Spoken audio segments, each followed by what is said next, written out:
First of all, I am a happy camper client of Dan White. And you watch the stock market go up and down and up and down just because of something in the news. I guess if you're just going to be reactionary, you'd be buying gold at the top now. But it would have been better to buy it about 14 years ago. Then what Dan does as a specialist, he's a financial planner who specializes in retirement income. And Dan, every Wednesday after the news at 1:30, either Dan or Dan Simon or Andrew Wood or somebody will call in from the office and give you a good tip. Dan, thanks for being on. How are you, sir? I'm good, Rick. Thanks for having me. Yeah, so buy gold. I'm just kidding. Sell your old gold is what I'm thinking. But then again, if I did that 10 years ago, I'd be wrong then, too. Man, the fluctuations. What do you make of all this, huh? It's funny you bring that up because you do hit the nail on the head, Rick. I mean, this is the time when people ask us all the time about gold. Well, until it's in the mainstream media and it's at an all-time high, like every day for the past year, nobody wants to touch gold. Now all of a sudden, everybody wants to own gold. And I'm thinking same thing. Yeah, you should have bought it 10 years ago before it took off. Yeah. I'll tell you something. About 20 years ago, I bought gold. I think that's when it was. It was about. I remember the numbers. So it was about $700 an ounce. It's quite a few years ago.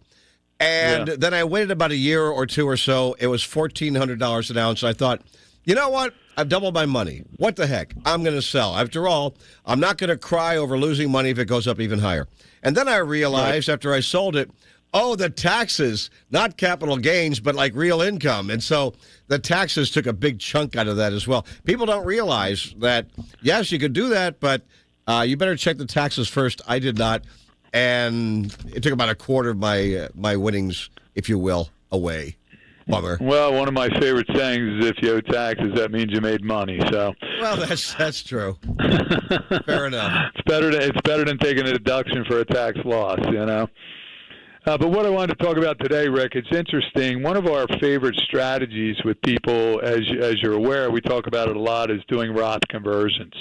And in particular, sometimes partial Roth conversions, because you don't want to do so much where you kick yourself into the next higher tax bracket. So the question becomes, what does permanent really mean? Because, the current tax bracket's the one big, beautiful act. And one of the things we were up against this year was all the tax rates were going to sunset. The Trump tax cuts from 2017 were going to sunset, and then we're going to go back to higher tax rates. Well, the big, beautiful bill, one big, beautiful bill, extended the tax rates established by the 2017 Tax Cuts and Jobs Acts permanently.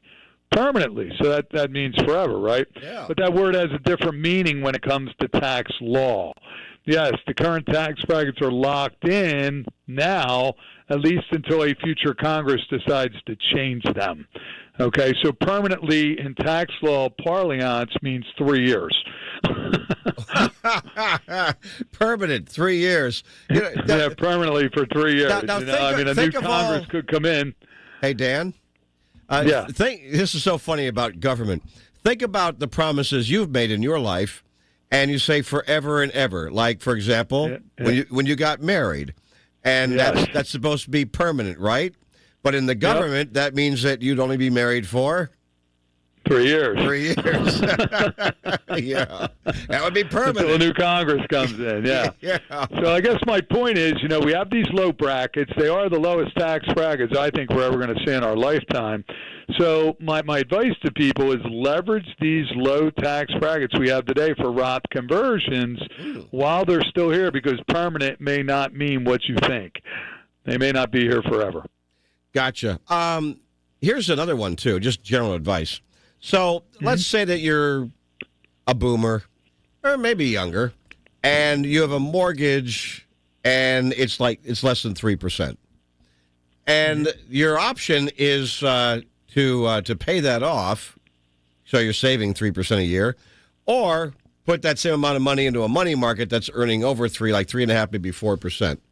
And I've always thought, well, you know what?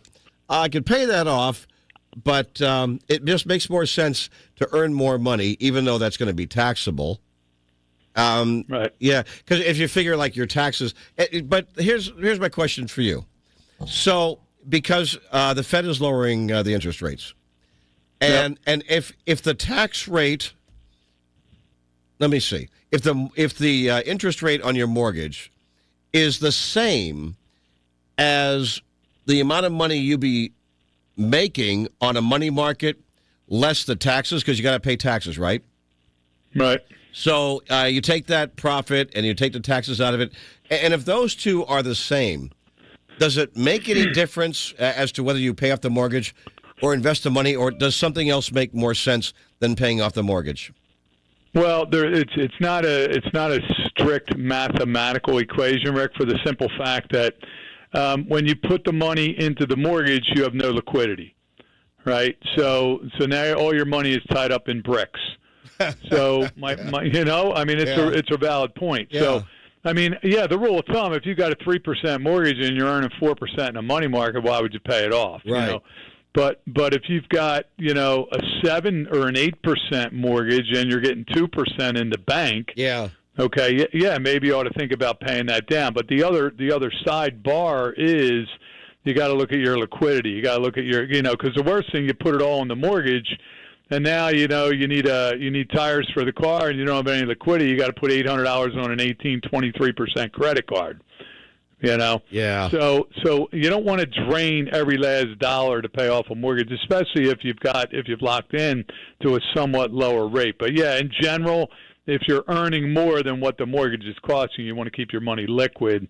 If the note or whatever you're paying off is a very high interest rate, you want to try and pay that down. But don't cut off your nose to spite your face. Make sure you have enough liquidity. So and I was talking with a couple guys I know. One's about 28, 29, and one's about 32. And both of them are married. They rent. And each of them said to me, Dan, I'm never going to buy a house, especially now that we realize the hard way that you can pay off your house and you still don't own your house. The school district does.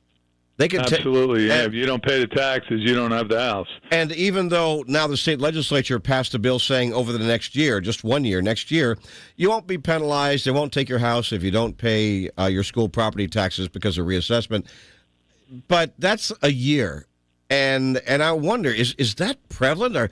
Are younger people really thinking like they're not going to buy a house because, as we've learned even the hard way now, that the school district can steal your house from you?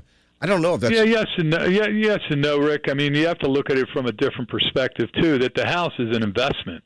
Okay, you buy a house for $200,000. Let's go back 30 years or something. But you buy a house for $200,000 and you paid it off. You still don't know it. You got to pay the taxes. Yeah. But now it's worth $700,000.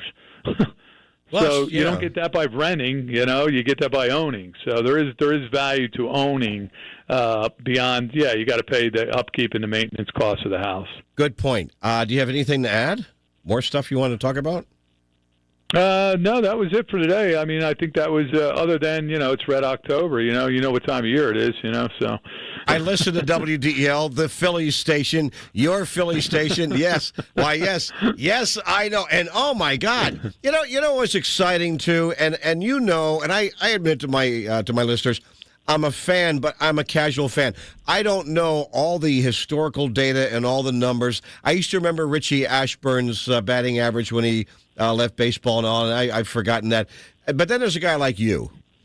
Let me tell you something. You bring up Richie Ashburn. Trey Turner just won the National League batting title. Yeah, and that is the first Philly that has won the National League batting title since Richie Ashburn. See, and you knew exactly where I was going with this. That's exactly where I was going with this, and that's what I love about you. Like I said, I'm a kind of a casual fan. I know a few stats and everything, but you can pull them up, and like.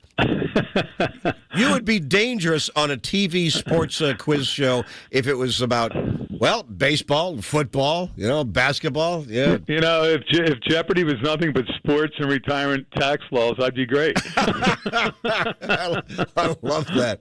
All right, so Sunday at 7 o'clock, it's 7 o'clock in the morning, right?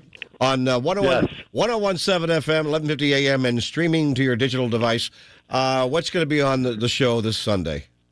Yeah, we're talking about planning for your required minimum distributions. I mean, there's certain things you can't avoid them, but there are some ways you can plan around your distributions prior to and help mitigate the tax impact of taking your required minimum distributions. Very good. All righty. Dan White and Associates. Give him a call at 888-690-8820, 888-690-8820. Doesn't cost you anything. Sit down with a pro like Dan White and talk about your future. Thanks so much, Dan. And what did we say when we closed the conversation? Really? Oh, wait, I turned off your phone. What an idiot I am. You did say it, right? You said what? Go Phils. Go Phils, yeah. I can't. No, I have got a pile of papers here, and I slapped them down on the control board, and it turned off your phone. Thanks, Rick. Anytime, Dan. I'm here for you, pal. All right. Take care, buddy. All right, bye. Have a great day. Yeah.